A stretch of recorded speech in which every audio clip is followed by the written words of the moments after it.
Hey everybody, welcome back to Author Eke. Today I have Erica Sherlock, and she has a great book. Very nice person, and we're going to give her the Author Eke introduction. Introduce yourself, and we'll start talking about your book and whatever else pops in our head. That's what we do at Author Eke, pretty off the cuff. That sounds great. Well, thank you Excellent. for having me. I'm really excited. My name is Erica Sherlock. I just released my first book. It's called Through Quick and Quinn. I was a middle school teacher for a very long time and a teacher of upper elementary students before that. And the book was truly just a culmination of experiences and inspiration from the kids. So that's what it's. I interact with school children every day. I'm a aide on a special needs bus. I love that. So I'm actually between routes right now. So I have to go back to work here at 2 o'clock and pick up elementary, then high school kids. So I've been doing that for about 3 years. That's incredible. There's a story every day. I'm sure. When I first went to school for teaching, it was for special needs. I really wanted to work with students with special needs, especially autism, Down syndrome. But, life just kind of takes you down different paths and you look back and go, I never would have guessed. Oh, yeah, I agree 100%. So tell us, how did you get into writing? Then we're going to talk about your book. So how did you I want to get this, down so other people can read it, or what kind of was the motivation behind it? Well, honestly, it was very a spiritual journey. It was very faith driven. I decided to leave my job of 23 years about 2 years ago without really knowing what I was going to do next. It was definitely fun. That's fun. It was quite the act of faith, but I didn't really know what I was going to do or how this book was going to go. It just kind of happened. It was, like I said, incredibly inspired by the experiences that I saw happening with these adolescents year after year after year. And I just jumped in with 2 feet and went for it. And here we Excellent. are. Yeah. Excellent. Yeah. So I've retired, I think 3 or 4 times, and I didn't have a plan after any one of them. So that's actually good for you. Yeah. The spontaneity sometimes works out better than if you planned. Yeah, of course. Yeah. So talk to us about your book. Do you have a copy with you right there so you can show us? I do. This is it right here. It's called Through Quick and Quinn, and it's a young adult, new adult, realistic fiction, principled fiction novel. It's truly about there's two young characters, and they both experience some sort of family trauma when they're young. And in high school, they're kind of forced to work together. So, a coming of age story where there's an unexpected friendship of sorts. But that unexpected friendship not only launches the main character, who's the male main character, launches his healing journey. He's really struggling, into that self-awareness, self-acceptance, self-forgiveness type of journey. But the neat thing about this story is that their friendship gives them both the courage to ask questions about their circumstances and seek difficult truths to what's affecting their lives. And then they are so inspired that they feel the urge to kind of how do I say, have their peers also question different things that are happening and despite the risks. So it's a neat story that I think not only challenges the reader to, deal with some difficult emotions just as the reader of their story, but I think it will also challenge the reader to deal with difficult emotions maybe in their own life and have to confront those difficult truths. But while also there's this story of hope, of human connection, of positive, healthy ways of dealing with things. So it's just a beautiful story. Well, I think, in my opinion. I think it's good to write books or read books that strike a nerve or bring up something maybe recessed, right? Yes. And or help, just learn something new, maybe about yourself or about somebody you might meet. So I think those are kind of good books. So how long did it take you to write it? It took about 8 months to write it. I had written notes and played with the ideas for a few months before that. But when I buckled down, it took about 8 months to write it. And like I said, it poured out of me, I think, because so much of it was inspired by what I saw in the classroom. So it was nice. Well, there's a lot going on in the classroom. Yes, there is. And these kids, they're dealing with things, they can't be children anymore. And what I saw year after year working with the adolescents was that the anxiety levels were going up every single year. There was more and more issue, more and more self-harming, more and more red flags. And so it led me actually down a path that I never knew existed, let alone thought I would head down, which was I started studying mindfulness, not so much for me, but for them. Yep. And I developed a 2-year curriculum for them that we practice mindfulness in different ways in the classroom. And after committing to it for a couple of years, we started to see not just us as the teachers, but also the kids would come back and say, keep doing this program. It's helping. I've taken these tools and it's helping. And so over the course of all of those years of doing it, that made its way into the book for sure. Yeah, it's, my wife told me she worked special needs for 10 years and she still works for the school district. But, you pick these kids up, you don't know what they're coming out of. Yes. And you don't know what they're going to go back into. That's right. So, every day is, when we look for things, right? I mean, we're kind of the first line of defense for those kids when they get on the bus. That's right. But it's really rewarding. We have a little kid that he's been on the bus for 2 years with me, and he couldn't speech was an issue with him for expressing himself and verbally. Yeah. And last year, it was good, but this year I've noticed, I remember like, Mr. T. I mean, like, you're wearing me out. I mean, he's just talking, and I love it. It just makes me so happy. Yeah. Because then I'll teach him like, phrases or something to say or new words or whatever. All good stuff, by the way. No, not like when you learn a foreign language and you learn all the bad stuff first. That's so true. So I teach them good stuff. So it's good, but I like that. What do your peers, surely they knew or know you wrote a book, and it's probably the age group that they interact with every day. So what has kind of been the response from your peers? Because sometimes they can be, pretty hard on you and very supportive at the same time. Yeah, actually both, which is interesting that you say that. It's a young adult, like I said, young adult, new adult novel, but truly the readers of my generation, I think the ones that it's resonating with the most, because we're seeing it kind of with two lenses. We're seeing it as, I remember what it was like to be in high school or to deal with these insecurities, but now have, 20, 30 years later of wisdom. Yeah. But then also looking at it as a parent of someone who's coming into that age or in that age and remembering how difficult it is sometimes for them to communicate what they're feeling, or we think that they're not even dealing with that they don't even care, but actually they are. But in terms of their support and words of not so much support in terms of the peers, it's been vastly, overwhelmingly supportive, which I'm so blessed.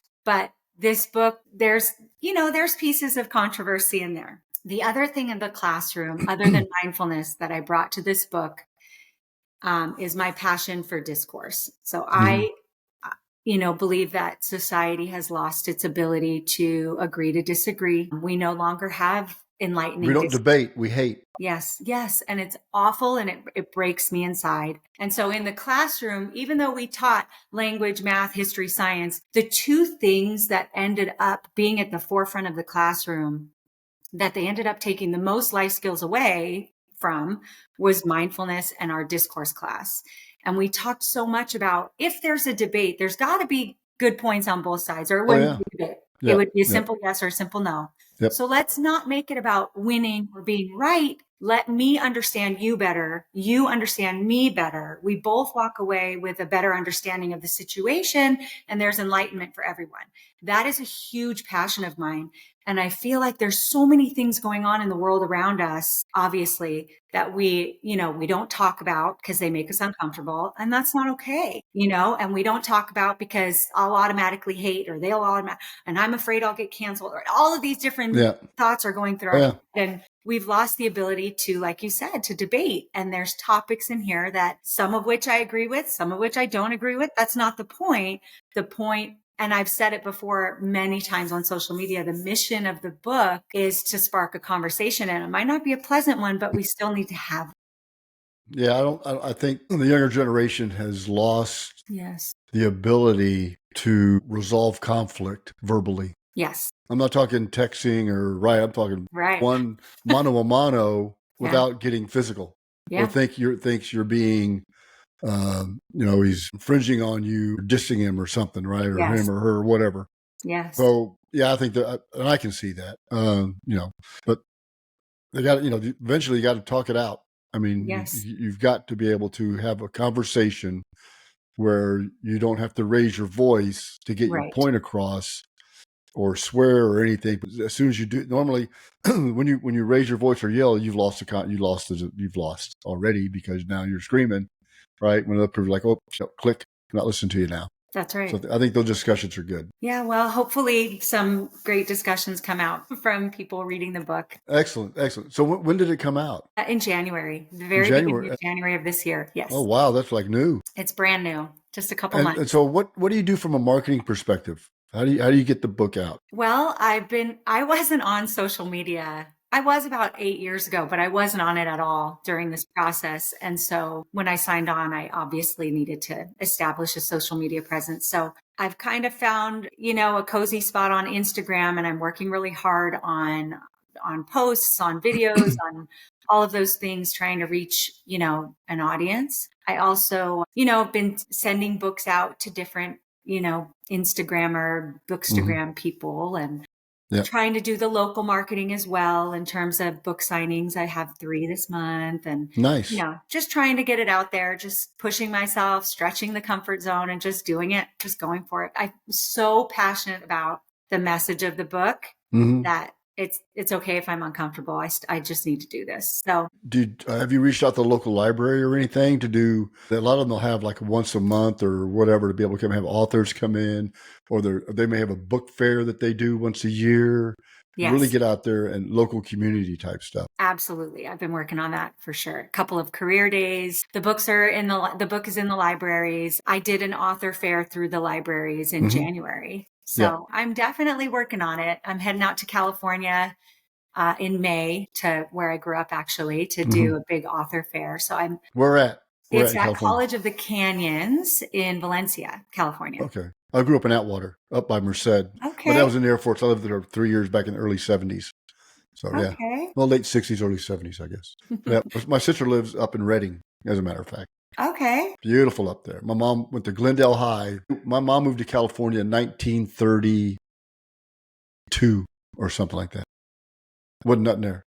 Yeah. Drove from Baltimore. Wow. She told me 4 days. I go, 4 weeks maybe, Mom. Yeah, there's no way. Started to do right now. So are you a planner? Or do you outline? Do you just write? Or are you meticulous, aren't you? You're a planner. Yeah, oh yeah. There's color-coded Post-it notes all over whatever space I'm in. Definitely. So when it came to the book, I did plan my writing and adjusted it, adapted it as I went. That was a really fun experience. And now with marketing, yes, I have a calendar of what to post when, and just trying to keep up and it's tough. Do the best I can. Yeah, there are days I just feel invisible on there. I mean, it's saturated. You got to do it, and that's the marketing is the largest part of the book. And I tell everybody, you got to think of a book as a business and run it as a business. Even though sometimes I don't practice what I preach, I've tried outlining. I try to do things like that, but then it just goes haywire, and I just start writing and jot down notes. In the book that I'm writing, I'll jot down things on the bottom, and they'll bubble up eventually to where I want to put them in the book or whatever I want to do, with that stuff. Are you thinking about writing another one, or what's your plan? It's in my head. It is. It definitely pecks at my brain quite a bit, but I think right now I'm so focused and feeling honestly a little overwhelmed by the whole marketing thing. It's tough. I need to get that settled and feel like I'm in the groove. And then I think I'll be able to focus. I'm very much, for better or for worse, I'm very much a one task at a time type of person. I struggle with. Oh, you're asynchronous. Pardon? You're asynchronous. Yes. So I don't know if I could. We'll see if I could. I think there might be a second book in there for sure. I didn't actually think there would be a sequel to it. I love the way this ends. I just love the way it ends. When they grow up and how they grow up? Well, when it ends, they are grown. And I really didn't see a sequel, but I did have a flash download idea about a month or so ago. And I think I might go for it. So go for it. Yeah. It's not going to cost anything to go for it. It costs everything later on. That's where all the costs are incurred. Yeah. Yeah. You got to go out and you got to market an hour every day doing something on X or Instagram. I try to do a weekly book and a beer where I'll get a book and a beer and I'll pair them together, minute 30 seconds or whatever. Some of those get some good hits. Oh yeah, it's fun. Or, I did a naval book about a ship last couple weeks ago. So I went and got a beer called Pirate. Nice. I wanted to get some pirate stuff, but I couldn't find any. Like this weekend, we're going to the stockyards in Fort Worth. So I'm going to be doing a Western book and probably Lone Star beer out That's of a perfect. bar. Yeah. I mean, it's just. Are you on that beer app where you're keeping track of all the different beers that you've? Oh, that would be, I would have been round two on that probably. My husband loves that beer app. I've lived in Germany 9 years. I probably circled the globe on beer. Very nice. But there's certain kinds I like. And some I'll try. I'll get beers I've never had before when I do booking a beer sometimes, 60% of the time. And I'm like, okay, this is, Belgian beer, that either yay or nay. But lately I'm on this Belgian beer kick. I'm like, man, that is really tasty because I'm a purist. I don't want grape or orange or grapefruit or nothing in my beer. I want beer that tastes like beer. So I do like that. So you got to do something.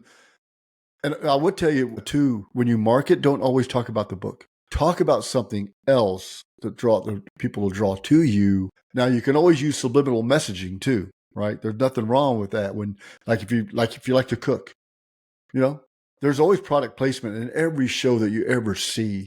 Yeah. Seinfeld was great at that. There was a reference to Superman or a superhero in every episode.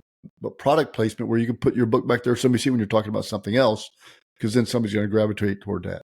Yeah. There's a lot of different things you can do with that. So I am learning that. I reached out to one of my best girlfriends who's a big social media girl. And I said, I cannot get anyone to engage. And she said, well, Erica, you're really boring. All you post about is your book. And I was like, oh, well, what are some ideas, So she said, post about your dog, post about this. Like, yes. Be human. Let them see who you are. And I said, oh, okay. And she was right. Engagement's gone up since I did that. Yeah. It depends. It is like the Rosetta Stone. I mean, you're trying to figure out all these things and to post and how often and what. You don't want to post just something that's crap because then what's half of it is anyways. I'm not going to show my breast. I mean, that's just not me. So it's really, you really got to find something, but then talk about something other or have other authors on. Like I do the podcast and I've done over 100 of them. So, go out and meet a lot of people. They got a BoucherCom. I think, that's coming in New Orleans. I think it's September or something. That's something you might want to entertain. Not very expensive to go, actually, but it's in New Orleans. So, wear your galoshes just so you're not stepping in throw up down Bourbon Street. So, yeah, but it is. There's a lot of different things you can do to market the book. So what do you like to do in your spare time? Well, right now I'm kicking off gardening season. I'm definitely There's a video. There's a video. That's true. No, I'm definitely an amateur. I'm horrible at it. And I live near Vegas. So it's not like there's people out here that can really grow some amazing things. But I'm on season 3. So I'm trying to grow a bunch of new things this year. Okra. I never tried okra. It likes the heat. Do you have a dog? Yes. They will eat it. Okay. My dog tore it out by the roots and ate it. Really? Yes. Okay, then I'm gonna see if my bullet. Try okra. You got to plant it about now. Yes. It likes the heat. Okay. My dog, superfood for her. She really liked it. Yeah. Yeah. That something like that. The videos like that people like. That or bread or I had an idea of I was going to do a cooking show, but what I cooked and what I took out of the oven are two different things. I like your sense of humor.